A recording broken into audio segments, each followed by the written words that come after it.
Bonjour Marc Lesteven, je suis ravie de vous accueillir sur Tribune Libre. Je crois que vous avez une aventure rocambolesque à nous raconter. Vous avez manifesté il n'y a pas très longtemps en faveur de quoi et équipé de quoi? Ah, donc j'étais avec Fred, celui qui organise la manifestation Non à la guerre. C'est une manifestation statique, place de la Sorbonne, très bien. Et donc, rendez-vous à 5 heures, et je lui ramène Sassono, qui me prête, et en même temps, je ramène des panneaux, des gros panneaux, magnifiques, qui reprennent un peu enfin pas qu'un peu, qui caricaturent Macron et compagnie.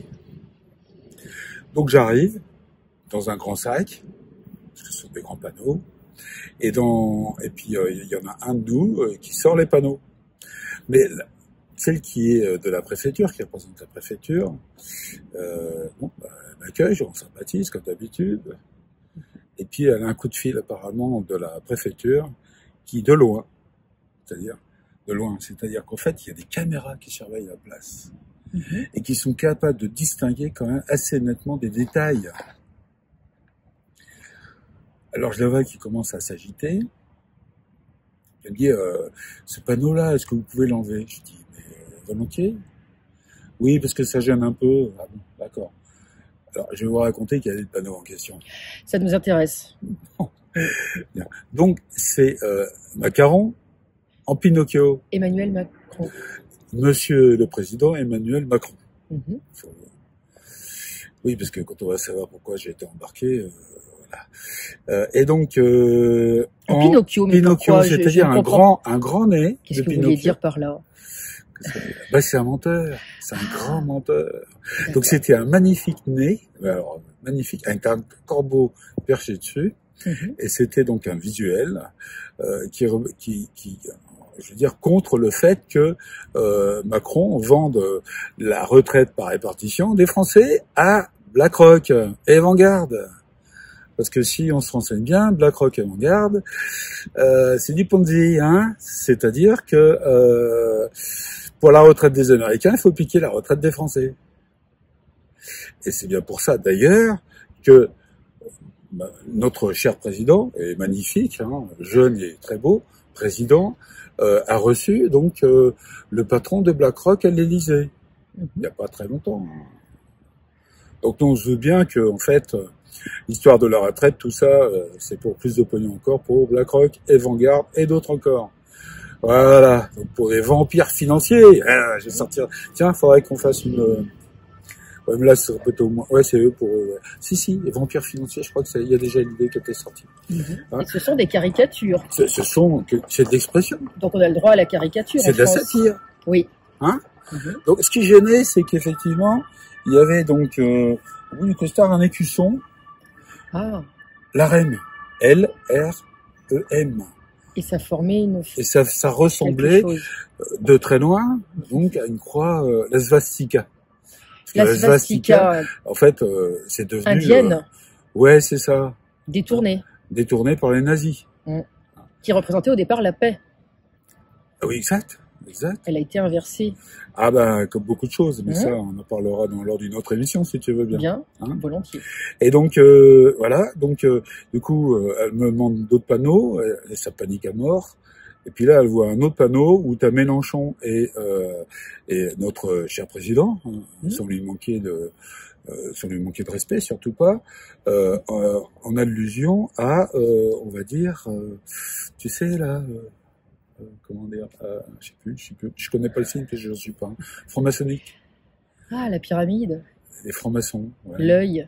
L'œil, c'est ça. Enfin, bref, une allusion à ça. Donc, du coup, ça s'agite, ça papote, je vois des flics qui arrivent, des policiers, pardon. Oui. Les policiers, et puis, et donc elle vient me voir et elle me dit, monsieur, ça passe pas, on vous embarque. Je comprends pas. D'accord, donc là vous êtes dans ce qu'on appelle familièrement le panier à salade. C'est ça. Et ça se passe comment à l'intérieur de ce panier? Alors, en fait, ils m'ont embarqué en voiture. D'accord. Donc, vous avez résisté? physiquement? Non, pas du tout. Non, vous êtes pacifiste. Ah oui, je suis pacifiste, et puis je cherche pas, et puis surtout, j'y crois pas, quoi, cette histoire. Hein. D'accord. Et donc, je me fais embarquer en voiture. D'accord. C'était gentil, parce qu'ils m'ont pas mis les menottes. Jusque-là, ça allait. Ça L'ambiance allait. était bonne dans le véhicule? La policière, enfin, ouais, la policière, elle était responsable, elle était un peu Sèche? en panique. Pas sèche, mais en panique. D'accord. Elle était surprise de ce qui arrive, donc, ce que je comprends, hein. Bien sûr. Quand t'as des hauts gradés qui te, et puis là, tu te dis, ouf, faut jouer la carrière. Bref. Donc, j'arrive à un commissariat, pas très loin, à 500 mètres. Je ne saurais pas exactement le situer, parce que j'étais à l'arrière, et je n'ai pas grand-chose. Et donc, voilà, et j'arrive, et hop, en cellule. Cellule. Ouais, En cellule. cellule, directement. Cellule, Sans avocat? Sans avocat. Cellule individuelle, hein. Mhm. Parce que j'ai dit, j'ai des petits soucis, donc j'ai aux toilettes toutes les 5 minutes. Vous avez une maladie assez sérieuse que vous traitez. On va pas citer quoi exactement, mais vous avez Voilà, un traitement régulier. j'ai une maladie sérieuse qui nécessite des traitements sérieux quotidiens. Voilà, D'accord. donc, voilà. Et ce qui provoque une envie d'aller aux toilettes, donc de soulager quelque peu la vessie régulièrement.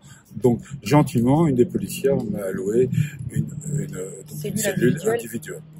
Donc là, vous êtes traité comment à partir de ce moment-là? Ah non, mais l'assèchement, c'est les policiers, là, il faut qu'ils soient secs. Enfin, je ne saurais pas les imiter, franchement. Ça, vous êtes menotté? Non, pas encore. Pas encore. Vous avez peur?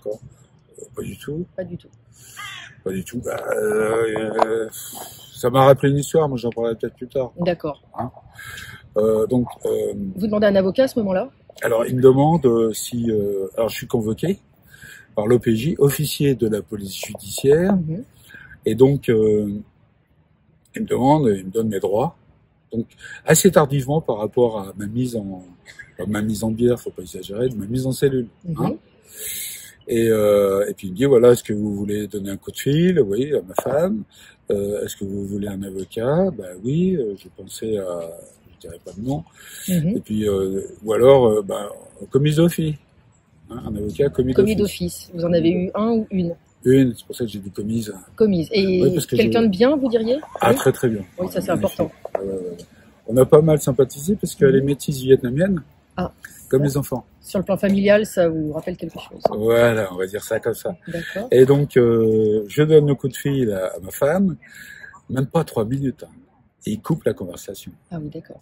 Ouais. Et votre avocate, elle arrive combien de temps après? Et l'avocate, c'est vrai, j'ai pas eu la notion du temps. Assez rapidement. Je peux pas te dépasser. Oui. Et puis donc, j'ai eu droit à une demi-heure avec elle. Oui. Bon, pour aller expliquer la situation, et puis pour qu'elle me donne des conseils. Je raconte ma version. Elle dit très bien, cette version-là, c'est pas mal. Vous ajouterez ceci et cela. Et puis elle me fait remarquer que déjà ma garde à vue est illégale. D'accord. Pour quelle raison, dit-elle? Parce que la lecture de mes droits est trop tardive par rapport au fait que je sois mis en cellule. D'accord. Alors, j'ai pas été voir, hein, mais si elle le dit. D'accord. C'est exact, c'est professionnel. Et que vous reproche-t-on de l'autre côté? Alors, justement, je vais raconter après. C'est-à-dire que du coup, puisque l'avocate est avec moi, au bout d'une demi-heure, on va voir l'OPJ, officier de la police judiciaire. Et donc, il est là pour noter ce que je vais dire, mot à mot, dans un fichier Word. Et mon avocate n'a pas le droit d'intervenir.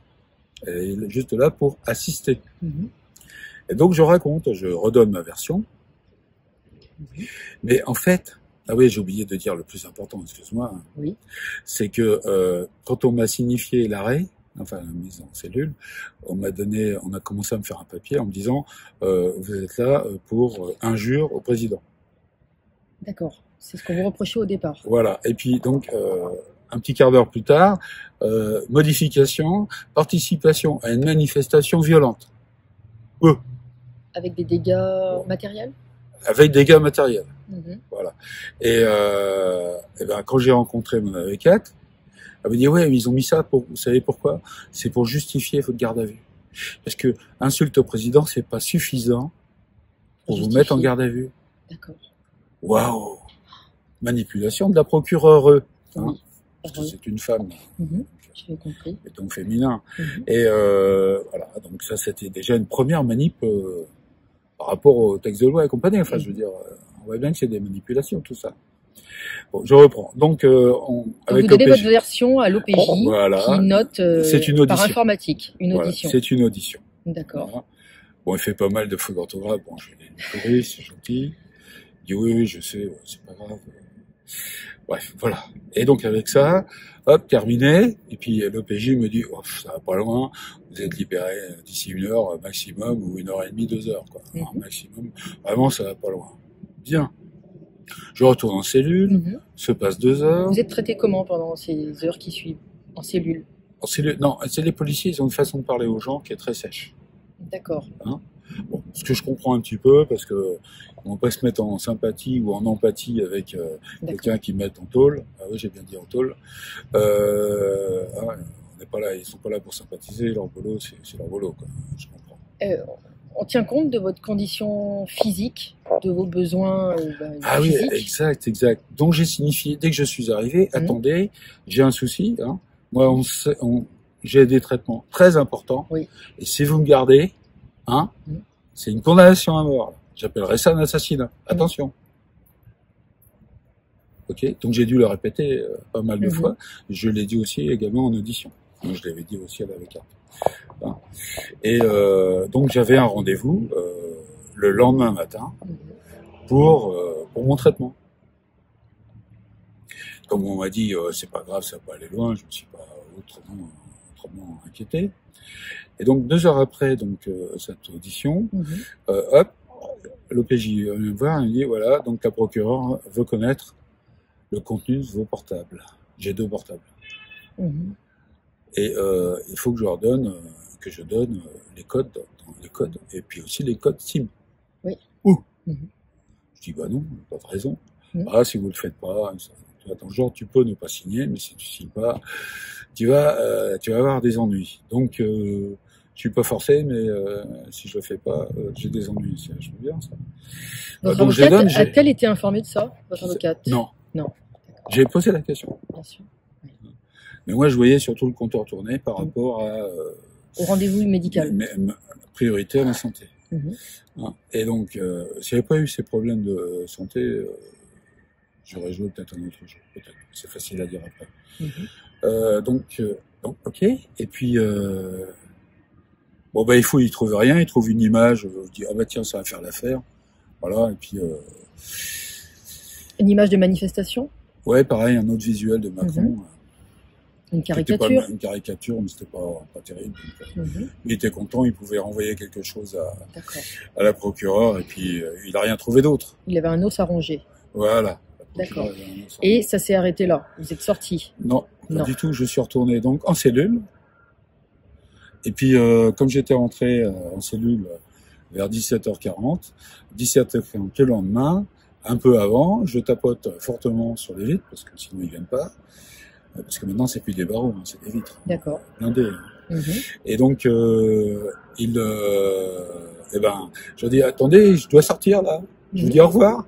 Ah oui. Les 24 heures se terminent. Ces fameuses 24 heures légales. Voilà, légales. D'accord. Et j'attends encore un tout petit peu, et hop, on me convoque pour signer un nouveau papier, comme quoi je dois aller voir la procureure au tribunal de police. Et là, j'ai fait mon cerf, comme dit l'autre, comme dit certains. J'ai dit, mais c'est quoi ça? C'est ridicule, c'est stupide. Enfin, vous jouez à quoi, messieurs? Etc. Puis t'en as un qui dit, en me regardant avec des gros yeux, vous avez insulté le président, le traitant de nazi. Et moi, je lui dis, moi aussi, je sais faire des gros yeux. Bon. Donc, je me suis pas laissé intimider pour dire ça. Alors, là, ce qui me gêne un petit peu dans ces interviews, c'est que je me fais un peu, je me fais valoir. Bon, pas grave. Je suis tel que je suis. Exactement. D'accord. Bien. Et donc, vous êtes embarqué, et puis et puis les flics les policiers qui devaient m'emmener, ils étaient là déjà, et puis ils m'ont emmené, et là ils m'ont mis les manottes. Pour vous emmener chez la procureure? Dans le dos. Ouais, au tribunal de police, dans le dos. D'accord. J'ai dû alors le faire. Dans le dos, là, comme ça. Donc c'est assez violent physiquement. Ah, c'est pas vécu violent. encore l'expérience. Je suppose que c'est peut-être parce que j'ai fait un peu mon cercle pour signer. le fait que je sois lié. Parce qu'à chaque fois, ils te font signer un document. D'accord. On est obligé de le signer. Ah ben t'es pas obligé, mais si tu signes pas, je sais pas ce qui t'arrive. D'accord. Et là, vous êtes emmené avec les menottes, vous rencontrez cette dame. Non, pas du tout. Donc je suis emmené avec les menottes dans une estafette, menottes dans le dos, enfin, j'ai le dos à l'avant, quoi. Si tu veux ce que D'accord. je veux dire, hein. Donc t'as les policiers il y en a deux qui sont là. Comme un grand terroriste. Oui, comme un grand terroriste. Hein. Et je leur ai dit, je devrais arrêter de regarder Netflix, parce que dans Netflix, j'arrive à enlever les menottes, et moi je vous attaque, hein. Voilà. Ça dépasse la fiction. Ça dépasse la fiction. Donc j'ai dit que c'est pas comme dans Netflix, hein. C'est bizarre. Et là, alors, vous allez où? Et donc j'arrive au tribunal de police. Bon, ben ça prend un certain temps parce que c'était 18 heures. Et donc par là-bas, donc c'est porte de Clichy. Par là-bas, c'est très très embouteillé, très embouteillé. Et donc on arrive là-bas, hop, direct. Je ne savais pas. Il y a des cellules pareilles qu'au commissariat. Et il y en a un paquet, paraît-il. Il y a plusieurs étages. Comme ça, vous avez changé de cellule. J'ai changé de cellule. C'était mieux? Mais là, c'est plus de la garde à vue. Oui. Ah, c'est la même cellule. D'accord. Alors, ce qu'il faut voir, c'est qu'on n'a pas de PQ là-bas. Hein. Quand tu en réclames, ils t'entendent pas. C'est spartiate. Hein, vous avez pu faire 100. J'avais fait des provisions parce que le commissariat, il m'en avait donné. Et j'avais fait quelques provisions. C'était les restes du confinement. Exactement.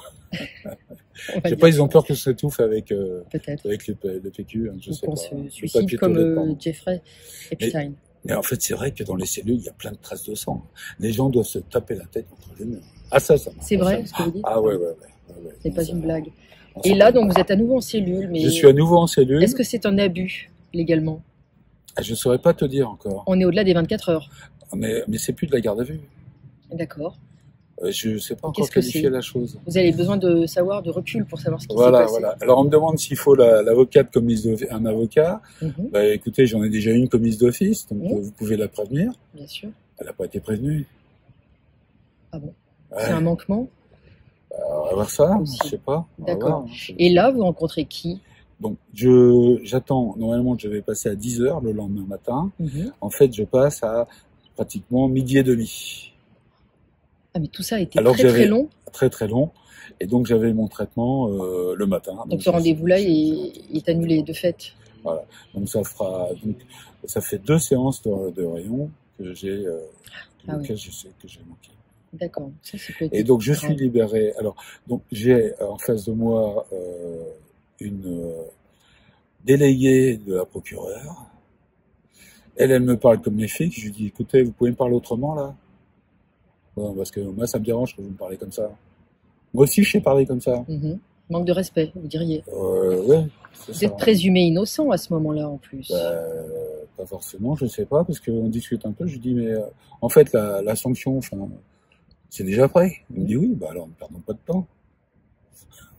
Et en fait, je suis, astreint, on va dire ça comme ça, à un stage de 2 jours au mémorial de la Shoah à Paris.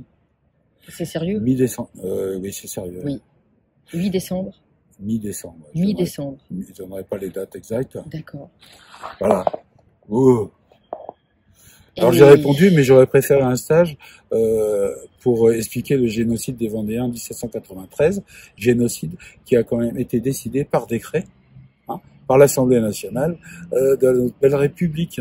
J'ai bien dit République. J'ai évité de dire République, parce que c'est pas gentil. Ils n'aiment pas les jeux de mots. Non. Il faut être respectueux de notre belle République, n'est-ce pas? Voilà. Et donc là, ça a été pris comment? La déléguée? Oui. Elle a pas mal pris.